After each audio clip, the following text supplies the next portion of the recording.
Assalamualaikum rekan-rekan sekalian yang berbahagia. Alhamdulillah, kita bersyukur kembali kepada Allah Subhanahu wa Ta'ala. Dipertemukan lagi kita dalam kajian, yaitu tentang menyiapkan generasi emas. Ya, kita tahu rekan-rekan sekalian bahwa umat Islam ini dulu pernah memiliki satu zaman, yaitu zaman the Islamic Golden Age namanya, atau Islamic Golden Era, yaitu suatu zaman keemasan bagi umat Islam itu. Apa indikatornya pada saat itu? Kenapa umat Islam ini pernah disebut sebagai umat terbaik, ya? Yaitu pada saat itu lahir ilmuwan-ilmuwan, tokoh-tokoh yang menginspirasi dunia, bukan hanya dalam bidang spiritualitasnya, terutama yaitu pada bidang peradaban, budaya, ilmu pengetahuan, sains, dan teknologi. Sehingga peradaban itu berkiblat kepada umat Islam pada saat itu, yaitu ulama-ulama, para ilmuwan yang terinspirasi dari dalam Al-Quran. Bagaimana Al-Quran itu memotivasi dan menginspirasi umat ini untuk bisa maju dalam peradaban, dalam kebudayaan, dalam sains dan teknologi. Ya, jadi pada saat itu bukan hanya melahirkan ulama-ulama atau ilmuwan-ilmuwan yang mahir dalam bidang teologi saja atau ketuhanan saja, tetapi lahir ulama-ulama yang pakar dalam bidang ilmu pengetahuan, sains, dan juga teknologi. Ini penting kita angkat rekan-rekan sekalian, penting kita apresiasi. Allah menyebut di dalam surat An-Nisa surat 4 ayat 9, A'udzubillahi minasyaitonirrajim, bismillahirrahmanirrahim. Wal yakhshal ladzina law taraku min khalfihim dzurriyyatan di'afa khafu 'alaihim falyattaqullaha wal yaqulu qawlan sadida. Allah menyatakan, dan hendaklah takut, ya, dan hendaklah takut kalian itu meninggalkan generasi-generasi yang lemah. Hendaklah takut kita ini meninggalkan sebuah generasi, keturunan generasi yang lemah. Lantas Allah melanjutkan, falyattaqullaha, maka hendaklah mereka tuh bertakwa kepada Allah, wal yaqulu, dan hendaklah mereka mengatakan qaulan sadida, sesuatu yang benar. Ya, nah rekan-rekan sekalian, jadi menarik di sini Allah memotivasi kita, mendorong kita, mengingatkan kita bahwa hendaklah kita ini takut, khawatir, hendaklah, ya. Jadi hendaklah khawatir kita itu kalau kita itu meninggalkan anak-anak yang lemah, generasi yang lemah, ya. Itu include juga di dalamnya bahwa hendaklah kita takut menjadi generasi yang lemah itu, bahkan sejak era kita ini, bahkan sejak zaman kita ini, bahkan diri kita ini, ya, karena diri kita ini adalah generasi dari orang tua kita. Pastilah ayat itu juga sampai kepada orang tua kita, para leluhur kita, bahwa hendaklah kita itu takut, ya, meninggalkan generasi yaitu kita yang lemah gitu.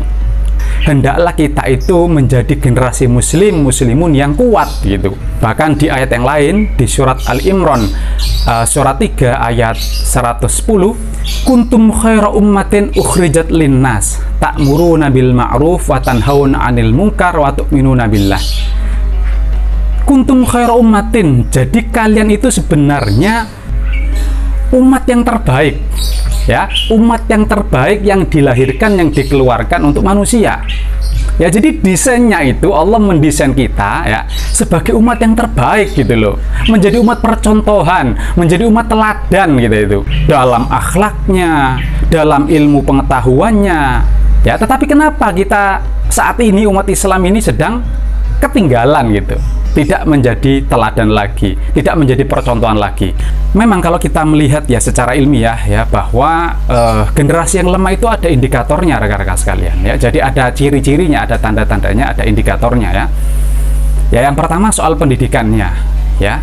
Pendidikan sebuah generasi yang lemah itu biasanya rendah rekan-rekan sekalian, ya. Jadi tingkat pendidikannya itu rendah, kemudian atau akses kepada pendidikan itu juga sulit gitu, ya. Jadi akses masuk ke pendidikan itu sulit, di samping juga fasilitas-fasilitas yang tidak mendukung ya, seperti misalkan kurangnya buku atau akses internet yang tidak adil atau tidak merata gitu ya, atau mungkin biaya pendidikan yang masih mahal. Itu adalah tantangan-tantangan untuk akses kepada pendidikan itu.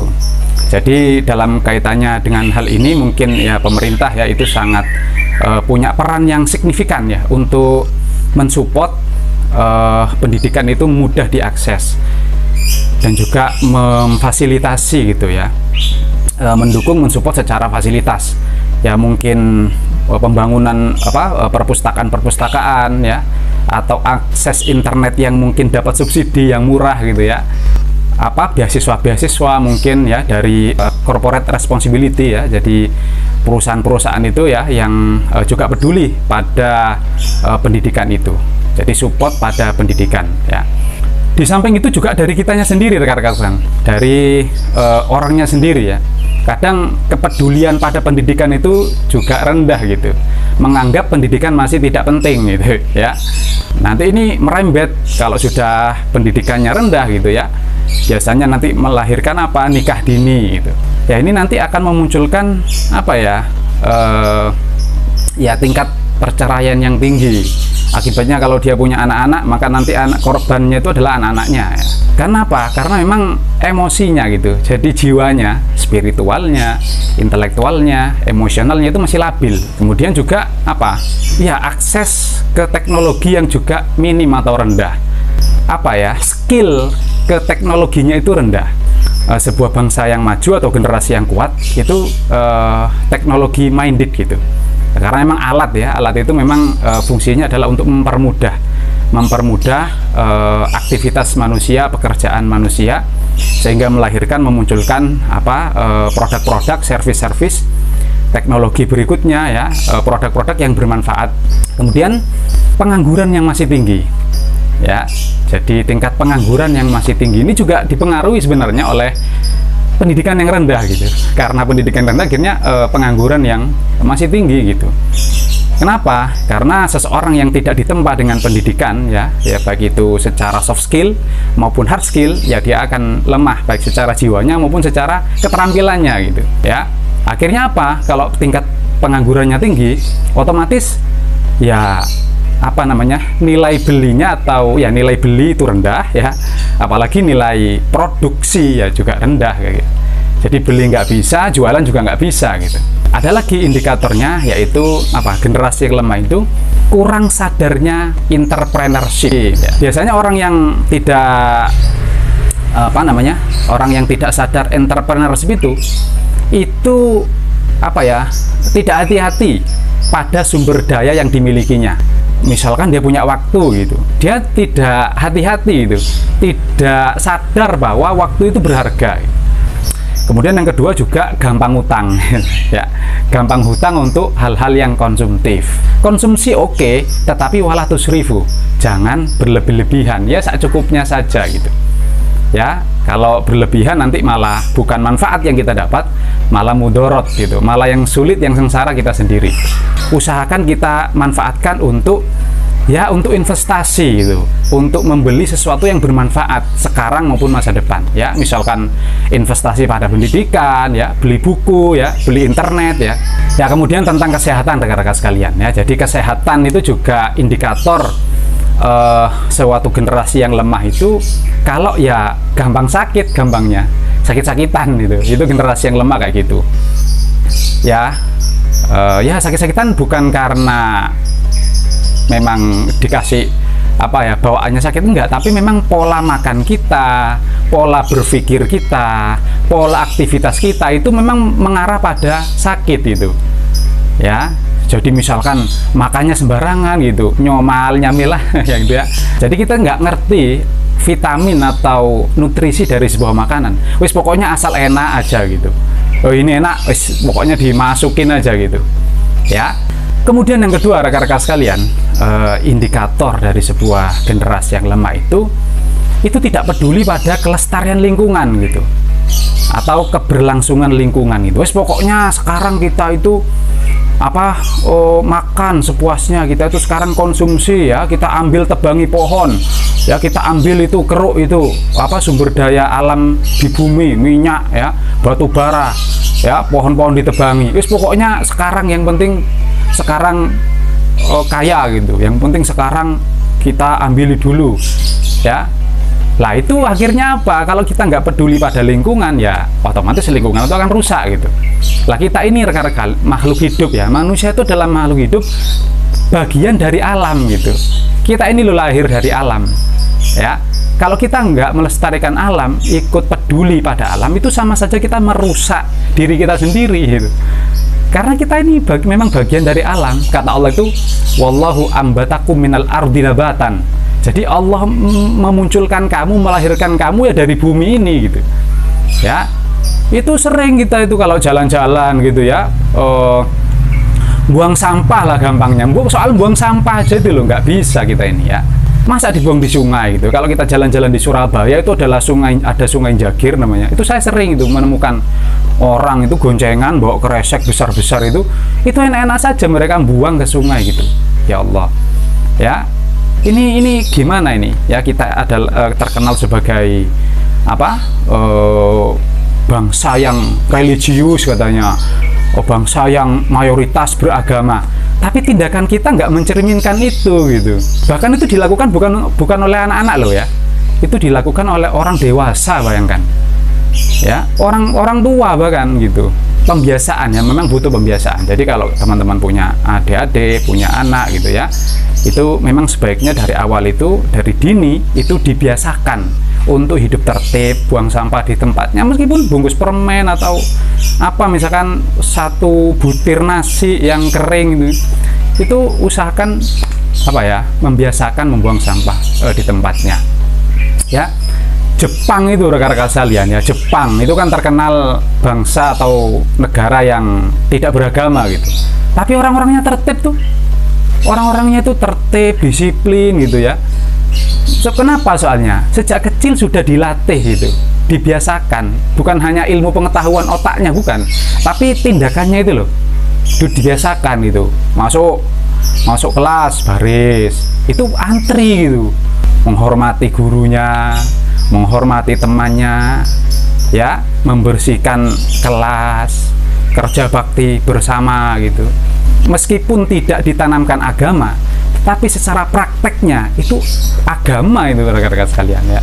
Ya, jangan kayak kita ini katanya beragama tapi KTP-nya saja beragama gitu. Kita KTP-nya saja beragama, tindakan kita ateis gitu.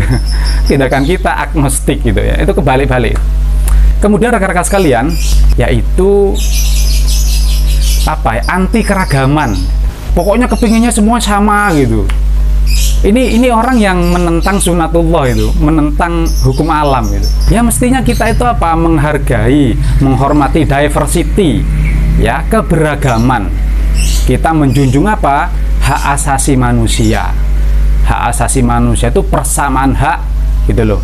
Nggak peduli dia itu latar belakangnya apa, nggak peduli dia itu kulitnya hitam atau kulitnya putih atau kuning langsat atau kulitnya rambutnya keriting atau lurus, bahasanya bahasa gitu ya, bahasa macam-macam. Nah, kita nggak peduli itu gitu. Yang kita junjung itu adalah persamaan hak gitu.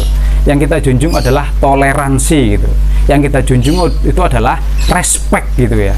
Kemudian juga keterlibatan. Jadi include itu adalah keterlibatan. Keterlibatan dalam apa? Keterlibatan dalam sosial yang baik tentu saja, yang bermanfaat, yang saling menguntungkan, baik dengan produk, dengan servis gitu ya. Maka Allah juga mengingatkan dalam Al-Quran itu, wa ta'awanu 'alal birri wat taqwa wa la ta'awanu 'alal itsmi wal 'udwan. Saling tolong menolonglah kalian dalam kebaikan dan takwa, kemanfaatan kebaikan ya, dan jangan tolong menolong dalam perbuatan yang merusak gitu. Jadi memang bersosial itu rekan-rekan sekalian harus asasnya manfaat. Jangan sampai kita bersosial tapi ternyata buang-buang waktu gitu, buang-buang tenaga gitu, malah bersosial untuk sesuatu yang salah. Ya itu nggak boleh sama Al-Quran memang ya. Walladzina hum 'anil lagwi muridun, kata Allah. Orang-orang yang menghindar yang nggak ikut pada kesia-siaan, pada sesuatu yang percuma gitu, bahkan sesuatu yang salah gitu, bahkan sesuatu yang memberi mudorot ya pada alam, pada dirinya sendiri, pada lingkungan ya. Nah itu kita terlibat, tetapi terlibatnya itu dalam hal kebaikan ya. Kita terlibat sosial, inclusivity dan cohesion, collaboration, cooperation ya, bekerja sama untuk kebaikan dan takwa ya, kemanfaatan. Dan kita tidak mau kolaborasi, kerjasama untuk kejahatan dan kerusakan gitu. Yang mana bersosial, yang mana antisosial itu kita nggak tahu gitu. Pokoknya asal kumpul-kumpul disebut sosial, kalau nggak kumpul-kumpul antisosial. Nggak gitu, lihat dulu gitu, kumpul-kumpulnya untuk apa gitu ya. Mudah-mudahan Allah membuat kita, generasi kita ini dan generasi turunan kita, anak-anak kita menjadi generasi yang kuat. Itu yang bisa saya sharingkan pada kesempatan kali ini. Mudah-mudahan ada manfaatnya. Alhamdulillahirabbil alamin. Assalamualaikum warahmatullahi wabarakatuh.